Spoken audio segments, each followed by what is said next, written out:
سعادة النائب عصام هلال. شكرا دولة الرئيس، والشكر موصول للسادة معالي النواب المقدمين طلبات المناقشة.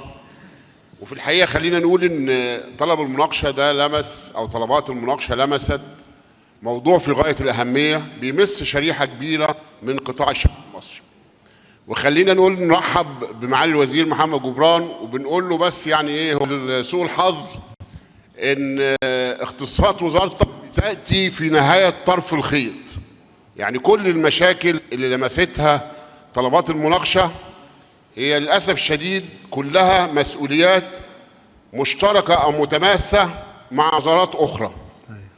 ولكن بقى شأن كبير فيك معالي الوزير، وتاريخك ومجهودك اللي بذل في داخل الوزارة يمكن هو ده اللي عشم السادة الأعضاء في أن يتقدموا بهذه الطلبات.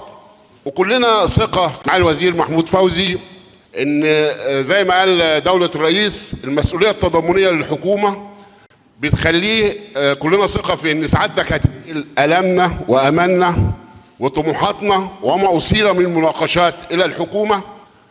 وهرجع بقى للنقطة المهمة لاختصاصات وزارة العمل. يمكن احنا عندنا القرار الجمهوري 165 لسنة 1996 هو المنظم لاختصاصات وزارة العمل. يمكن هو كان ساعتها بينظم أعمال وزارة العمل وداخل عليها وزارة الهجرة، وزي ما سعادتك أشرت وزارة الهجرة انتزعت من وزارة العمل. يبقى بالتالي خلينا زي ما قال معالي النائب الدكتور محمد شوقي هنتحدث في اختصاصات وزارة العمل، وهي اللي هي كلها بتدور في فلك التدريب والتأهيل، وبتدور في فلك كذلك تنظيم علاقة العمل، لأن ده برضو شق مهم من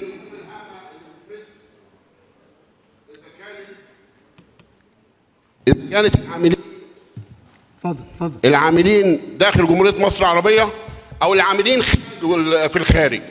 الشق المهم اللي هو تنظيم علاقة العمل ده برضو بيخص في اختصاصات وزارة العمل. فبالتالي أنا النهاردة يريد أحتاج إن أنا أسمع من معالي الوزير ما يخص هذا الشأن في تنظيم علاقة العمل إذا كانت داخل مصر أو خارج مصر، وإن احنا نحوكمها وننظمها، لأن ده برضو هتقضي على جزء كبير من عمليات النصب وما يتعرض ليه أبنائنا من عمليات نصب كبيرة في خصوص العمل. كذلك عاوز أسمع برضو من معالي الوزير عن الجامعة العمالية ودور الجامعة العمالية في تأهيل العمال وتأهيل لسوق العمل.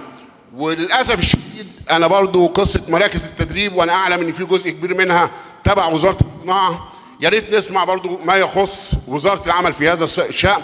وشكرا للمعالي. شكرا يا فندم.